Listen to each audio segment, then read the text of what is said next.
ईश्वर ने हमारे भाग्य में जो लिखा है उसे हमसे कोई नहीं छीन सकता, लेकिन अगर हमें अपने ईश्वर पर सच्चा भरोसा है तो हमें वो भी मिल सकता है जो हमारे भाग्य में नहीं लिखा होता। इंसान का मुश्किल वक्त उसके लिए एक दर्पण की तरह होता है जो हमारी क्षमताओं का दर्शन हमें करवाता है। वह दिन मत दिखाना कान्हा कि हमें खुद पर गुरूर हो जाए, रखना अपने दिल में इस तरह कि जीवन सफल हो जाए। इस पूरे ब्रह्मांड में ऐसी कोई ताकत नहीं जो इंसान की इच्छाओं की पूर्ति कर सकते, क्योंकि इंसान की इच्छाएं एक समुद्र के समान होती हैं जिसे कभी भी भरा नहीं जा सकता, जो दूसरों की तकलीफों को समझते हैं, जिनमें दया है, दिल से अच्छे हैं, उन्हें दोबारा जन्म लेना नहीं पड़ता। अगर कोई मनुष्य हमारे साथ बुरा कर रहा है तो उसे करने दो, यह उसका कर्म है और समय उसके कर्म का फल उसे जरूर देगा। लेकिन हमें कभी भी किसी के साथ बुरा नहीं करना चाहिए, क्योंकि यही हमारा धर्म है। दुष्ट लोग अगर समझाने मात्र से समझ जाते तो यकीन मानो महाभारत कभी ना होता। श्री कृष्ण कभी भी हमारा हाल नहीं पूछते, पर वो हमारी सब खबर रखते हैं। श्री कृष्ण अपने सच्चे भक्तों पे हर घड़ी नजर रखते हैं। जो हुआ वह अच्छा हुआ, जो हो रहा है वह अच्छा हो रहा है, जो होगा वह भी अच्छा ही होगा। तुम भूत का पश्चाताप न करो, भविष्य की चिंता न करो, वर्तमान में जियो। अगर आप जीवन में असफल होते हैं तो आपको दोबारा प्रयास करने में कभी नहीं घबराना चाहिए, क्योंकि जब आप दोबारा प्रयास करते हैं तो आपकी शुरुआत सुनने से नहीं बल्कि आपके अनुभव से होती है। जिंदगी में सदैव अवसरों का आनंद लेना चाहिए, लेकिन किसी के भरोसे को तोड़कर नहीं। इस संसार में मनुष्य किसी भी रूप में बड़ा नहीं होता, बल्कि मनुष्य के पीछे जो ताकत खड़ी होती है वो ज्यादा बड़ी होती है। मनुष्य अपने सच्चे हृदय से जो दान दे सकता है वह अपने हाथों से नहीं दे सकता, और मौन रहकर हम जो कह सकते हैं वह हम अपने शब्दों से नहीं कह सकते।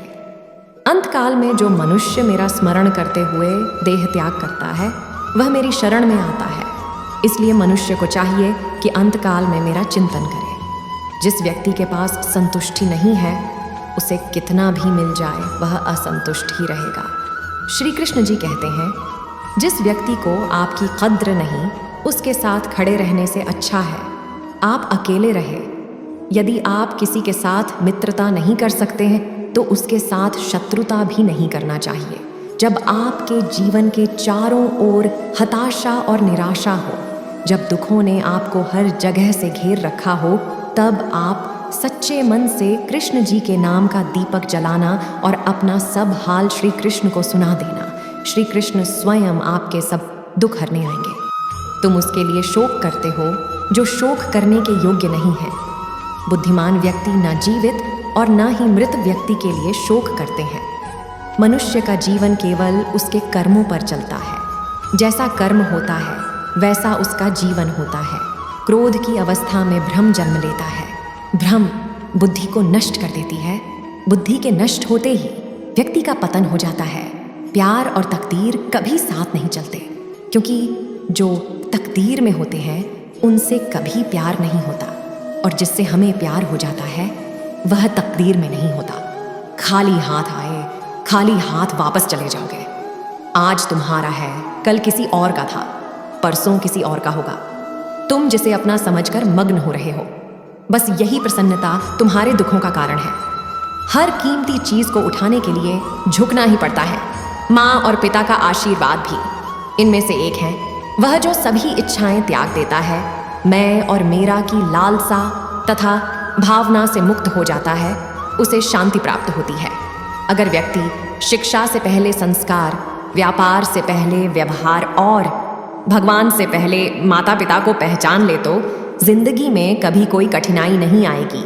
इस वीडियो को देखने के लिए धन्यवाद। अधिक अपडेट के लिए कृपया इस चैनल को सब्सक्राइब करें। Motivate by Shri Krishna. भगवान आपका भला करें। धन्यवाद।